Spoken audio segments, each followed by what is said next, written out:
Caddo Lake is a labyrinth of secrets where time doesn't just pass, it fractures. The mystery follows two souls separated by decades, yet bound by the same dark waters. First, we have Paris in 2003, and then Ellie in 2022. Their stories center on the eerie disappearance of a young girl named Anna Bennett and the supernatural forces lurking beneath the cypress trees. The story begins with a nightmare from 1999. A mother loses control of her car, smashing through a bridge and plunging into the black depths of the lake. Her young son survives the crash and desperately tries to reach her, but he can't break the glass in time. He surfaces alone, gasping for breath, a moment that will haunt him for the rest of his life. Fast forward to 2003. That boy is now Paris, a man working the shallows of Caddo Lake. As he and a co-worker struggle to recover old pipes from the receding water, the conversation turns to the lake's history and the unusually low water levels. But Paris's mind is elsewhere. He is a man drowning in guilt, still blaming himself for his mother's death. This trauma has driven a wedge between him and his father, Ben. Now living in isolation, Paris is forced to confront his past when he drives his ailing father to the funeral of an old friend, Billy. Ben pleads with his son to stop hiding and rejoin the world, but Paris isn't ready to let go of the ghosts. Meanwhile, in 2022, we meet Ellie. Her world revolves around her younger sister, Anna. After picking Anna up from school, the two take a boat across the river, enjoying a rare moment of peace. On the shore, they find a group of kids surrounding a stranded alligator. In a display of her bold nature, Ellie steps in, grabs the predator, and releases it back into the water. A small act of rescue before a much larger tragedy strikes. Back in 2003, Paris is hunting for answers. He's obsessed with his father's old notes, which document his mother's violent history of seizures. He confronts her former doctor, demanding to know why she suffered from mysterious bleeding ears and myoclonic seizures. She had been seizure-free for 6 years, from 1993 until the day she died in 1999. Paris is convinced there's a medical secret his family is hiding, but the doctor remains evasive, insisting they talk in the privacy of his office. As Paris heads home, the weight of the unspoken hangs heavy over the water, and the mystery of Caddo Lake is only just beginning to surface. Paris's isolation is interrupted by a visitor from his past. A former flame has traveled all the way from Houston to attend her grandfather's funeral, and before she flies back tomorrow, she's looking for a connection. At first, Paris is a wall of ice, intentionally avoiding her gaze and keeping his heart guarded. But as they stand near the skeleton of a house under construction, the tension begins to thaw. In a playful attempt to break his shell, she mimics the act of cooking in the unfinished kitchen, asking him to pass an imaginary can opener. The silliness works. For a brief moment, the weight of the world lifts, and laughter replaces the cold silence between them. But in 2022, Ellie's world is far from peaceful. Despite the tender bond she shares with her younger sister, Anna, who is currently celebrating the milestone of a lost tooth, the rest of the household is a powder keg. Ellie's relationship with her stepfather Daniel is strained, and her arguments with her mother Celeste are frequent and fiery. The family dynamic is a tangled web. Daniel is Anna's biological father, while Celeste is her stepmother. Anna, having found a hidden necklace in Celeste's jewelry box, reveals a secret. Celeste wants to formally adopt her. To Anna, this is a dream come true. She feels more at home here by the lake than she ever did in Florida with her biological mother. However, a mention of Ellie's own biological father, a man who vanished years ago, triggers a massive blowout between Ellie and Celeste. Frustrated and seeking escape, Ellie takes a boat out onto the river. Deep in the marshes, she witnesses something impossible: a pack of wolves, animals that have no business living in the wetlands of East Texas. Shaken, Ellie spends the night at her friend Claire's house to clear her head. But the next morning, her world shatters. Anna is missing. When Ellie rushes home, she's met with accusations instead of answers. Celeste blames her for the disappearance, pointing to a missing boat as evidence of Ellie's recklessness. Back in 2003, Paris is experiencing his own brush with the impossible. While walking through a section of the dried-up lake bed, he feels a strange tremor in his hand. He discovers a dead zone, a specific spot where the air seems to vibrate. Every time he steps forward or backward, the sensation intensifies or vanishes. It's a glitch in reality that he can't explain. As he tries to return to his crew to process what he's found, the world around him begins to fail. His boat engine dies without warning, leaving him stranded in the silence of the swamp. While working on the stalled engine, Paris reaches into the silt and pulls out a discovery that stops his heart: a necklace, identical to the one his mother wore the day she died. Driven by this find, Paris returns to his father's house, his mind racing.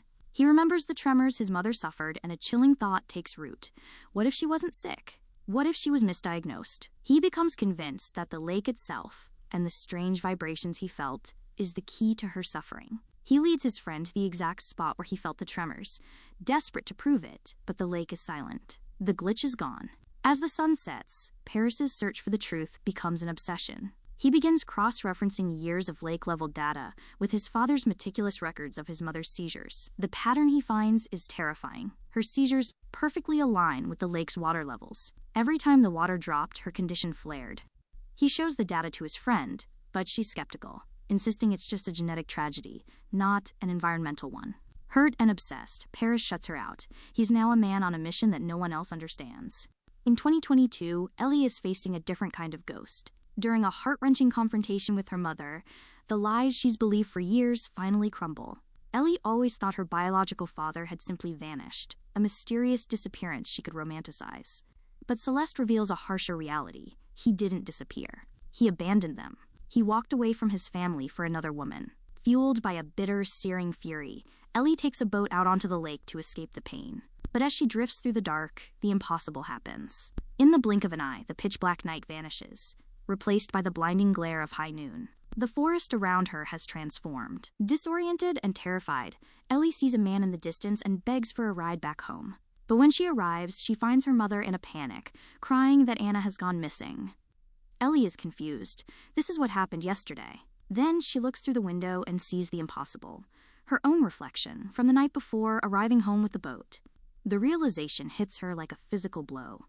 She is watching herself. As panic surges, she bolts into the trees, while beneath her, another version of Ellie quietly slips into the house to claim the boat, trapped in a loop she doesn't yet understand. As Ellie navigates the marsh, a violent tremor seizes her hand, the exact same sensation Paris felt decades earlier.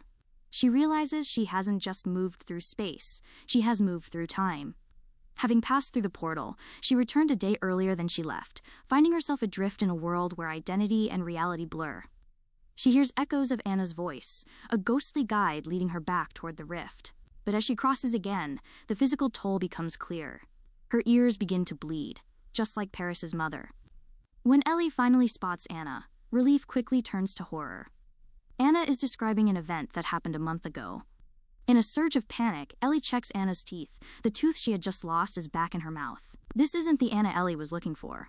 She has been thrown back an entire month into the past. Meanwhile, Paris crosses the portal from 2003 and finds a girl lying injured and vulnerable in the brush. It is Anna, the Anna from Ellie's timeline, who was guided back through the rift by the future version of Ellie. Paris tends to her wounds and carries her through a landscape that looks fundamentally different. He notices the massive dam that should be there hasn't even been built yet. When he encounters a group of local ranchers and asks for the date, his blood runs cold. It's 1952. Paris pulls out his father's papers, which confirm that the flooding of Caddo Lake didn't begin until 1953. He is over 50 years in the past. But instead of fear, a smile touches his face. He realizes that if he can navigate this bridge in time, he might be able to change the past and save his mother. As he turns to head back, the wolves appear again, sentinels of a glitching world. Ellie, desperate to find her way home, continues her journey by boat, using a rope to mark her path so she doesn't lose the portal's location. She stumbles upon another rift and follows the line to a spot that feels strangely familiar. The tremors in her hand return, more violent than before. In the tall grass, she finds Anna's discarded life jacket and an old, weathered boat. She takes it, pushing forward until she reaches a shoreline dotted with signs. Her eyes lock onto a political poster, Election Day, 2005. She has traveled 17 years back from her own time. As she steps into this new reality, she has no idea that Paris is just behind her, his hand gripping the very rope she left behind, following the thread of her life into the unknown. Paris emerges from the portal, the pressure of time traveling causing a sudden, violent rush of blood to his ears.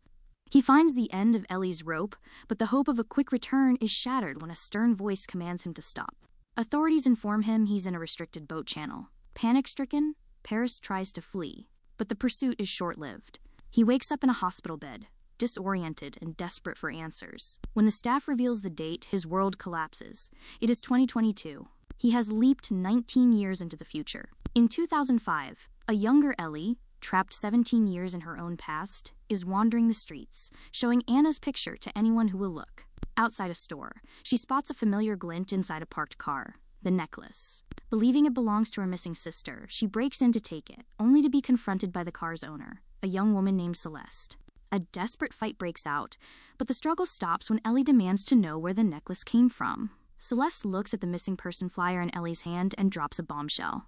She points to the photo of the little girl and says, "That's my mother, Anna Lang. She's been missing since 2003. The realization hits Ellie like a physical blow. She is looking at her own mother, Celeste, from 17 years ago. Celeste reveals she just had a baby and named her Ellie. In that moment, Ellie realizes she is staring at her younger self. Her mother isn't an older woman who lied to her. She is a young mother mourning a missing parent. Ellie rushes to an internet cafe, her hands shaking as she searches the archives for Anna Lang. The digital records tell a tragic story. Anna didn't die as a child. She reappeared, lived a full life, and died in a car accident at the age of 55, the very accident from the beginning of the movie.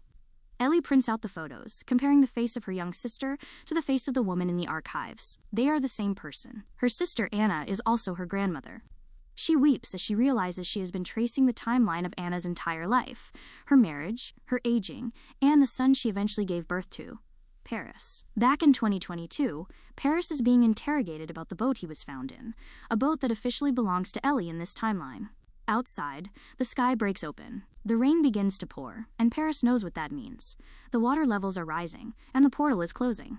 If he doesn't move now, he'll be trapped in the future forever. He creates a distraction, escaping through a bathroom window. As he runs through the hospital, he sees a news report about an 8-year-old girl who went missing in 2022.